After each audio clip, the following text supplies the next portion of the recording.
Justin I pëlqente shumë të bënte hiking me familjen e tij, sepse ky ishte hobi I tyre I preferuar. Një ditë, teksa po ecnin në përpyll, Justin gjeti një makinë të braktisur, brenda së cilës ndodhej një kuti e vjetur e mbyllur. Ai vendosi të zbulonte se çfarë kishte brenda saj. Por para se të vazhdojmë, ju lutem merrni pak kohë për t'u abonuar në Microphone, bëni like dhe shpërndajeni këtë video me miqtë tuaj. Mund t'u ndriçoj ditën dhe t'i frymëzoj të bëjnë mirë. Vazhdoni të shikoni, sepse në fund të videos ju pret një mësim I rëndësishëm. Justin dhe pjesa tjetër e familjes Jones e shijonin shumë hikingun. Ata udhëtonin drejt vendeve më të bukura për ecje nëpër natyrë në të gjithë vendin, qoftë në kodra pyjore apo në male. Një fundjavë vendosën të shkonin me makinë në një pyll rreth 100 milje larg shtëpisë së tyre. Aty ngritën një kamp ku do të kalonin natën, ndërsa gjatë ditës kërkonin kërpudha të freskëta për të mbledhur. Teksa ecte, djali kuptoi se ishte larguar shumë dhe kishte humbur pjesën tjetër të familjes. "Mami, babi", bërtiti ai, por askush nuk u përgjigj. Justin vazhdoi të ecte, duke u përpjekur të gjente gjurmët nga kishte ardhur. Papritur, u befasua kur pa një makinë të vjetër të braktisur në mes të pyllit. Meqense po e rrësohej, ai vendosi të priste brenda makinës, në rast se shfaqej ndonjë kafshë egër. Pas disa minutash, dëgjoi zërin e babait nga larg. "Justin, ku je?" "Babi, jam këtu", bërtiti Justin. Ai dëgjoi hapa që po afroheshin dhe sapo pa babain, vrapoi dhe e përqafoi fort. "Mendova se do të më duhej ta kaloja natën vetëm", tha Justin I leftësuar. "Shiko çfarë gjeta", shtoi ai, duke u larguar pak nga përqafimi. Babai u mahnit kur pa makinën vintage. Ata vendosën ta shikonin nga afër, me shpresën se do të gjenin diçka interesante. Kur hapën bagazhin, gjetën një kuti të vjetër mbi të cilën ishte ngdhendur një mbishkrim. "Nëse e gjeni këtë kuti, ju lutem çojeni në adresën e mëposhtme. 5-7 1995 Vincent Davis." "Kjo adresë është vetëm disa milje larg shtëpisë së tyre", I tha Justin babait të tij. "A duhet ta marrim?" e pyeti ai. Babai e mori kutinë, ishte e madhe dhe e rëndë. Ai e vendosi në tokë dhe e hapi ngadalë.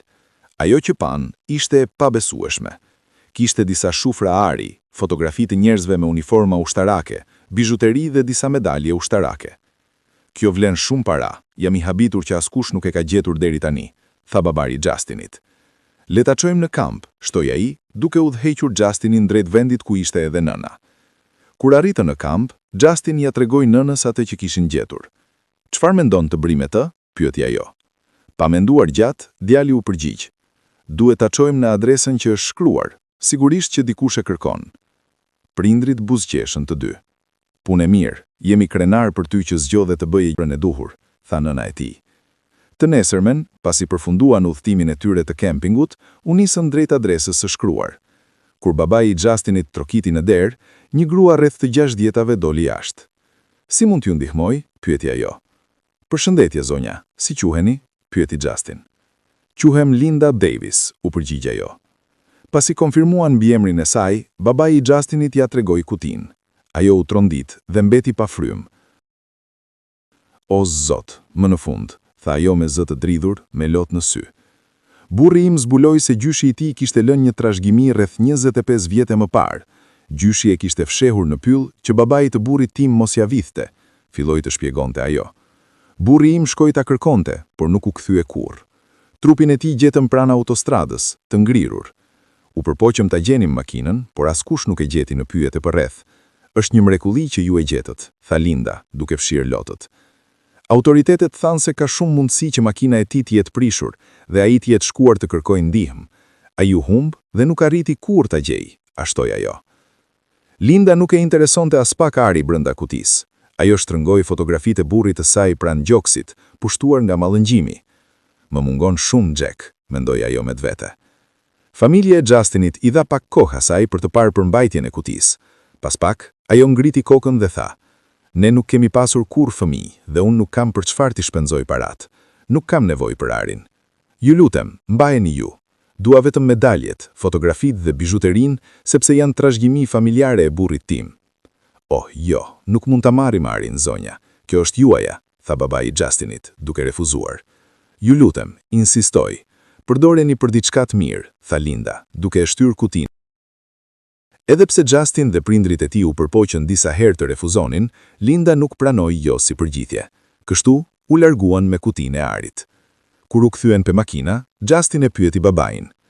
Baba, shtëpia e Lindës dukej shumë e vjetër, asnjëherë e braktisur. A mund ta rregullojmë? Babai buzëqeshi.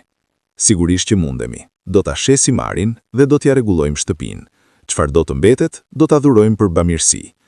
Një ditë, Linda u befasua kur pa përsëri Justin dhe familjen e tij në pronësinë e saj. Ata i treguan planet e tyre dhe ajo e vlerësoi jashtëzakonisht shumë. Ajo kishte ëndërruar gjithmonë që shtëpia e saj të rregullohej, por nuk mendonte se ishte e nevojshme. Ajo ditë shënoi fillimin e një miqësie të çmuar mes Lindës, Justinit dhe prindërve të tij.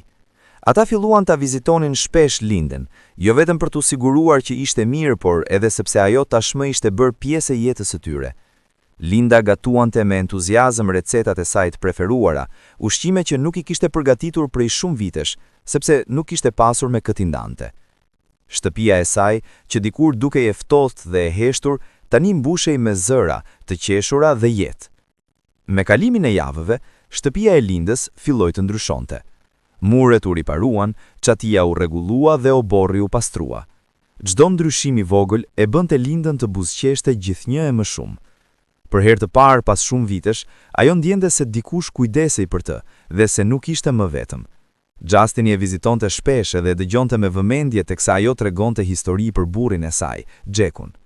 Ai mësonte për jetën e tij, për shërbimin ushtarak dhe për dashurinë e madhe që kishin pasur për njëri tjetrin.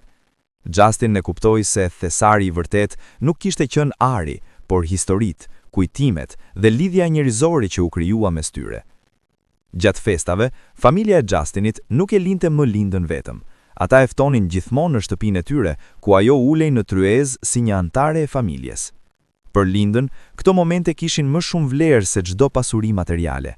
Ajo ndjente se pas shumë vitesh dhimbjeje dhe vetmie, jeta po i jepte sërish një arsye për të buzëqeshur. Me kalimin e kohës, Justin u rrit duke mbajtur mend gjithmonë këtë përvojë. Ai e kuptoi se ndershmëria, mirësia dhe zgjedhja për të bërë gjën e duhur mund të ndryshojnë jo vetëm jetën e dikujt tjetër, por edhe jetën tënde. Dhe mësimi i kësaj historie është i thjeshtë por i fuqishëm. Jo çdo gjë e vlefshme ka çmim. Ndonjëherë një veprim i ndershëm, një zemër e pastër dhe një dorë e shtrirë për të ndihmuar janë pasuria më e madhe që mund të kesh. Kur zgjedh të bësh mirë, edhe pa pritur asgjë në këmbim, bota gjen mënyrën për ta kthyer atë mirësi shumë fish më të madhe.